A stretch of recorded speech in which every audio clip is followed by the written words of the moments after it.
ஸ்ரீ மகாகுரப்யோ நமஹ. ஹரிஹி ஓம். சதாசிவசமாரம்பாம் சங்கராச்சாரிய மத்யமாம் அஸ்மதாச்சாரிய பர்யந்தாம் வந்தே குரு பரம்பராம். GeM TV நண்பர்களுக்கு எனது வணக்கங்கள். இன்றைய நாள் அனைவருக்கும் இனிய நாளாக அமைய எல்லாம் வல்ல இறைவனை வேண்டி இன்றைய மதமும் நம் மதமே நிகழ்ச்சிக்கு செல்வோம். இன்னைக்கு நம்ம பகவத்கீதையில ஒரு ஸ்லோகத்தை விரிவான அர்த்தத்தோட பார்க்கலாம். காமாத்மானஹ ஸ்வர்கபரா ஜன்ம கர்ம ஃபலப்ரதாம் கிரியா விசேஷ பகுலாம் போகேஸ்வர்ய கதிம் பிரதி. இந்த ஸ்லோகத்திற்குண்டான விளக்கம். இது நம்ம பகவத்கீதையோட 2வது அத்தியாயமான சாங்கிய யோகத்தோட 43வது ஸ்லோகம். இதில் நம்ம கிருஷ்ணன் அர்ஜுனை பார்த்து என்ன சொல்றார் அப்படின்னு பார்க்கறதுக்கு முன்னாடி இதுக்கு முன்னாடி சொன்ன ஸ்லோகங்கள்ல என்ன சொன்னார் அப்படின்னு பார்க்கலாம். இதுக்கு முன்னாடி சாங்கிய யோகம் ஆரம்பித்து அதை முடித்து அப்புறம் புத்தி யோகம் அப்படிங்கிற இந்த யோகத்தை ஆரம்பிச்சிருக்கார் நம்மளோட கிருஷ்ணர்.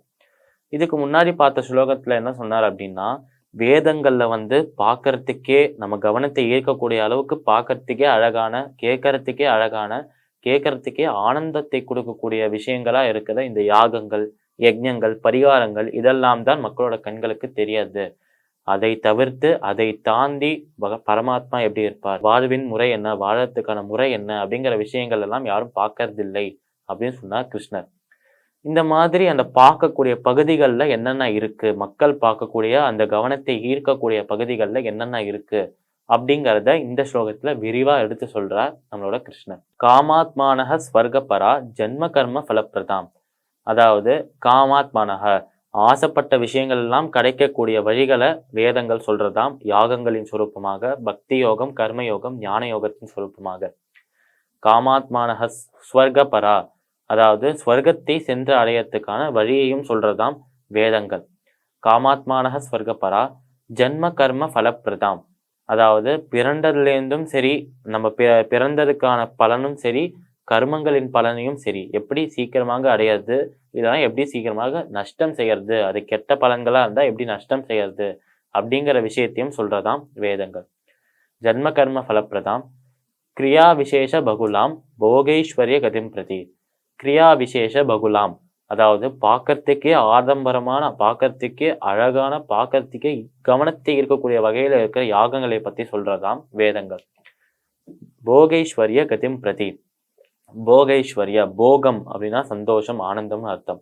ஐஸ்வர்யா அப்படின்னா ஐஸ்வர்யம், அதுதான் அர்த்தம். அதனால ஆனந்தத்தையும் செல்வத்தையும் அள்ளி தரக்கூடிய யாகங்கள், அள்ளி தரக்கூடிய வழிகளை, முறைகளை சொல்றதாம் வேதங்கள். அதனால இப்ப பார்த்த எல்லா டாபிக்கும் தான் வேதங்கள்ல இருக்கு. அந்த வேதங்கள்ல இருக்கிற இந்த டாபிக்கை பார்த்தாதான் எல்லாருக்குமே கவனத்தை ஈர்க்கக்கூடிய அளவுக்கு அழகான டாபிக்காகவும் இருக்காம். அதனால இந்த டாபிக்கெல்லாம் பார்த்து தான் நம்மளோட மக்கள் எல்லாம் ஏமாந்து போறா அர்ஜுனா அப்படின்னு சொல்றார் நம்மளோட கிருஷ்ணர். இப்போ நம்ம கிருஷ்ணர் இந்த விஷயங்கள் எல்லாம் சொல்றாராம் அர்ஜுனனை பார்த்து. இந்த விஷயங்களை பார்த்தாரு, இப்போ ஒரு பட்டியல் போட்டு சொன்னார்ல, இந்த விஷயங்கள் எல்லாத்தையும் கேட்டா, இதெல்லாம் படித்தா, இதை பற்றி கேட்டாலே சந்தோஷமாறா மக்கள். அதனால வேதங்களே இவ்வளோதான் இருக்கு, இதுதான் முழுசாவே அப்படின்னு நினைச்சிட்டு இருக்கலாம் அவ. ஆனால் இதையும் தாண்டி இதுக்கெல்லாம் அப்பாற்பட்ட ஒரு விஷயத்தை பற்றியும் வேதங்களை சொல்றதாம். அதான் பரமாத்மாவாம். அதனால பரமாத்மா யாரு, அவரை பற்றின உண்மைகள் என்ன, அவரை எப்படி சென்று அடையாது, அதாவது அவர் இருந்த இடத்துக்கு எப்படி போறது அப்படின்னு சொல்றதாம் வேதங்கள். இந்த மாதிரி வேதங்கள் சொல்ற விஷயத்தை எப்படி எளிமையாக புரிஞ்சுக்கலாம் அப்படிங்கிறதை கிருஷ்ணரே நம்ம அர்ஜுனனுக்கு அந்த வேதங்களை சொன்ன காம்ப்ளெக்ஸான விஷயம்லாம் சிம்பிளா சொல்லித்தராராம் அவர். அப்படி அவர் என்னென்ன சொல்லி தந்தார் அதெல்லாம் அடுத்தடுத்த ஸ்லோகங்கள்ல பார்க்கலாம். இந்த ஸ்லோகத்திற்குண்டான விரிவான அர்த்தம் இதுதான்.